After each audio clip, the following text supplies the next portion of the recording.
Símabikarinn. Taktu þátt í handboltaveislunni. Nýbökuð brauð á morgnana, léttir réttir í hádeginu, kökur með kaffinu og fjölbreytt veisluþjónusta. Bakarameistarinn.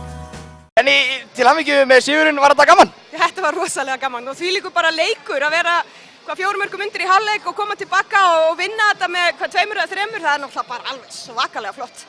Hvernig, þú varst að finna þig mjög vel í fyrri hálfleik og svona að mínum mati hélst pínu þínu lið á floti í fyrri hálfleik.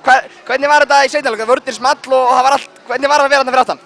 Þetta var bara, þetta var mjög fínt, ég var samt svona, ég kannski alveg ná ánægð með sjálfa mig í seinni hálfleik, ég var í rosalega mikið af boltum en þeir voru samt einhvern veginn bara alltaf að fara inn fannst mér.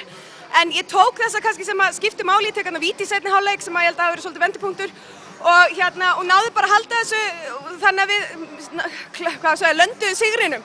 En auðvitað vil maður alltaf gera betur og þetta var flott. Hvort verður þetta skemmtilega núna eða í fyrra? Það er erfitt að segja, þetta er náttúrulega alltaf gaman að vinna titil en svo þessi leikur, hvernig leikurinn þróast verð ég að segja þá er þessi skemmtilegri. Hvað sagði Stebbi ykkur í hálfleik? Að tapa með 4 í hálfleik og vinna með 3 vinnið í seinni hálfleikin 17-10, hvað sagði hann? Hann sagði náttúrulega við okkur að við þyrftum nú bara fyrst spurði hann hvort við ætlum virkilega að fara að kasta inn handklæðin núna. Nei, það var nú ekki þannig, þá þurftum við bara að finna vopnin okkar í sóknarleiknum, það var það sem skildi á milli. Og hann fór yfir stöðuna með okkur, það lágu náttúrulega sóttu mjög fram í vörninni, þannig að það löguðu þetta og það bara opnast þetta. Og að fagna þessu vel í kvöld? Auðvitað. Það verður bara að fagna langt fram á nótt og hafa gaman og njóta þess, þetta er ekkert sjálfgefið með að koma hingað eitthvað aftur, þannig að þetta er algjör snilld. Takk fyrir og til hamingju. Takk hérlega.